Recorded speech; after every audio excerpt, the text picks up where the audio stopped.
Bonjour, vous regardez Shifter 89 et voici mon essai tant attendu de la Yamaha XSR 900 Black Widow, soit tenez-vous bien, la version Café Racer que Yamaha s'est refusé à produire.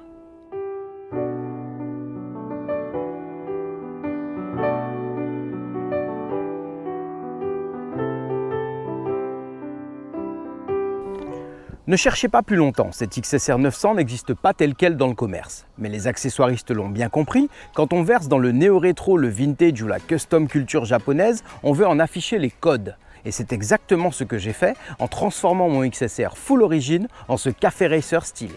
Faisons tout de même un petit rappel, la base XSR 900 est dotée du moteur 3 cylindres de la MT-09 et se prête particulièrement bien, de par son style rétro assumé, à la personnalisation.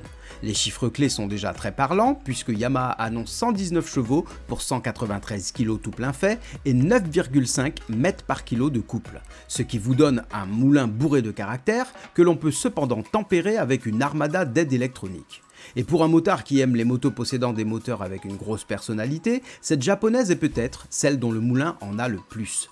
La Black Widow est un Café Racer, mais un Café Racer moderne. Alors pour ceux qui se posent encore la question, ou pour les plus néophytes d'entre vous, voici tout d'abord la définition simple d'un Café Racer. Selon Wikipédia, c'est un type de moto custom, désignant généralement une moto monoplace, au style rétro, possédant un guidon bas et très peu ou pas de carénage. Ce style prend naissance dans les années 50-60, quand la jeunesse peu argentée et un peu rebelle fait la course entre deux cafés dans la périphérie de Londres sur des motos dépouillées et allégées. Voilà pour la petite histoire. La modernité de ce Café Racer vient donc de sa base, la XSR 900. Mais pour arriver à ce résultat, il a fallu en passer par la case accessoires pour affirmer son appartenance à cette famille de motos. Pour coller à la définition, la pièce maîtresse est l'ingénieuse platine S2 Concept qui héberge les demi-guidons bracelets, modifiant la position de roadster à sportive. La définition parle également d'une selle monoplace. J'en ai fait l'économie puisque le design si particulier de la selle d'origine de la XSR standard singe parfaitement la découpe d'une selle conçue pour un pilote solo. Toutes les autres pièces ont été montées dans un esprit de protection esthétique ou de préservation de l'intégrité mécanique. Mais voyons cela dans le détail.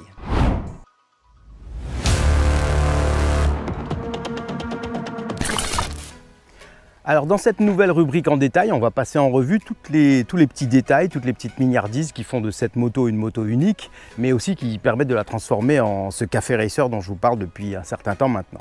Donc à commencer ici par ce petit élément qui paraît tout à fait ridicule, mais que les bécanes européennes ont déjà adopté depuis belle lurette et les japonais tardent un petit peu à le faire. Alors c'est tout bête, hein.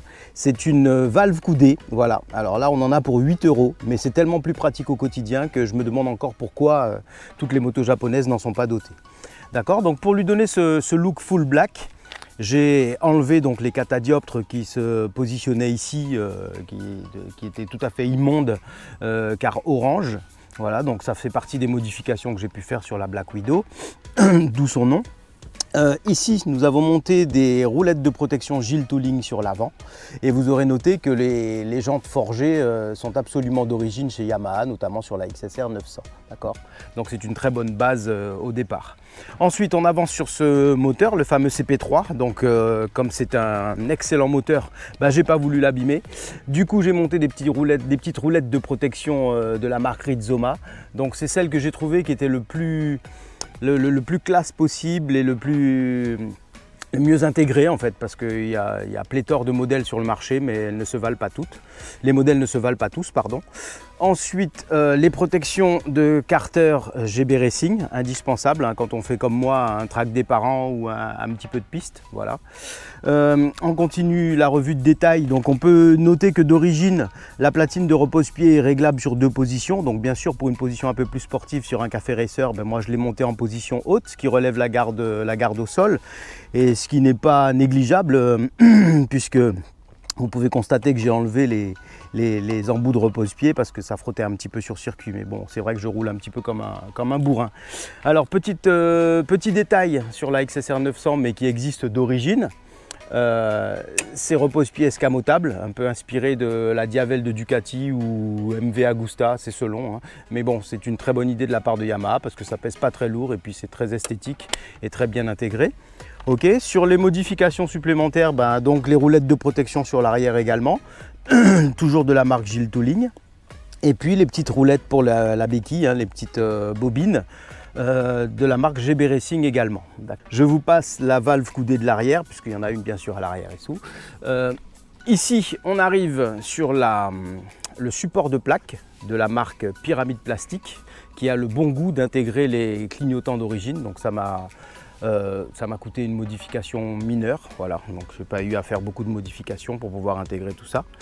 Quand on remonte un petit peu, hop là, faut pas vieillir, moi je vous le dis. Hein. Donc on arrive ici sur une protection de réservoir classique qu'on trouve sur AliExpress, donc avec siglé XSR 900. Et on arrive donc sur la pièce maîtresse, la partie guidon, qui donne justement à cette moto le look café racer. Okay, donc c'est une platine qui vient se visser sur toute la visserie d'origine. Donc il a fallu enlever les pontets ainsi que le guidon et reposer la platine dessus. Donc elle arrive d'une pièce et les demi-guidons viennent se visser dessus. Alors elle présente l'avantage non négligeable, mis à part son prix parce qu'elle n'est pas trop chère, 320 €. Elle présente l'avantage non négligeable de conserver la même courbure de guidon que le guidon d'origine, ce qui fait que quand on braque, eh bien on ne vient pas se coincer le pouce contre le réservoir. Et ça c'est non négligeable. Le maître cylindre PR16 est d'origine, d'accord, de chez Brembo, donc pour un freinage tip top. Et donc je suis venu rajouter des rétros en bout de guidon qui, contrairement à l'origine, à ceux d'origine qui sont assez mastoc, ceux-ci sont très bien intégrés. Donc c'est la marque Motea, très joli petit rétro en bout de guidon. On aura noté le petit porte-clés. Bon, moi je suis un mec jusqu'au boutiste, j'aime bien les petits détails. Ici ce petit porte-clés est tout à fait sympa.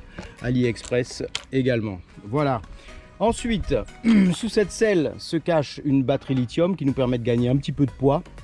Et puis surtout, avec nos hivers rigoureux, d'éviter une décharge trop rapide ou une possibilité de recharge également très rapide l'hiver. Une autre pièce très importante que je suis venu rajouter, c'est ce fameux amortisseur arrière entièrement réglable de chez Shock Factory. Donc il faut reconnaître que d'origine il est un petit peu faiblard. Donc j'ai changé cette pièce pour pouvoir gagner une tenue de route et surtout des possibilités de réglage plus importantes. On voit ici la petite molette là. Okay. Et puis voilà, tout le reste est resté full origine. Le reste se passe de commentaires et je préfère vous démontrer par l'image à quel point la XSR 900 ainsi transformée en Black Widow, le café racer du futur, est devenue plus incisive, plus sportive et surtout unique, puisque Yamaha, avec la XSR 900 GP, a préféré décliner son roadster néo-rétro en sportive rétro, imitant le look des sportifs des années 90, plutôt que de produire un café racer. Voici donc sans tarder le ride et on en parle juste après.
Elle tire, hein.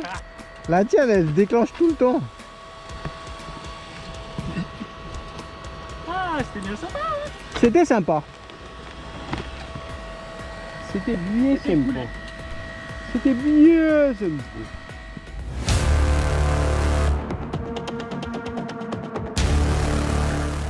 Bon, soyons francs, ce n'est pas ma moto personnelle sans raison. Après la Katana, je voulais quelque chose dans le style néo-rétro encore, mais plus léger, plus techno et avec plus de caractère. Eh bien, j'ai été servi. Ce CP3 est un moulin exceptionnel et je pèse mes mots. C'est un mid-size, mais dans la fourchette haute, au point qu'il peut rivaliser avec bien plus gros que lui. Ses 989 cm3 en paraissent 1000 et ses 119 chevaux 10 de plus. C'est simple, il est plein partout. L'électronique également est très au point, aussi très complète grâce à cette centrale inertielle qui travaille sur 6 axes et est paramétrable à volonté jusqu'à la déconnexion quasi intégrale. Maintenant, parlons châssis. Pour ceux qui ne les auraient pas essayées toutes les trois, ce que j'ai fait avant de me décider, la XSR se situe en termes de rigueur pile poil entre une MT-09 très joueuse et une Triumph Street Triple RS rigoureuse. En essayant la XSR, je ne l'avais pas trouvée aussi précise que la Triumph, mais c'était tellement moins le rodéo que la MT-09. De plus, je savais qu'en la passant en café racer, je gagnerais en précision. Au final, vous connaissez tous mon appétence pour le néo-rétro, mais au moment du choix, je n'ai pas faibli. J'ai juste envisagé de l'améliorer par petites touches et d'en faire une moto unique, et je l'adore. Alors oui, ce n'est pas encore une R9, mais avec une petite ligne d'échappement, je pense que j'en aurai terminé avec mon projet Black Widow. Peace.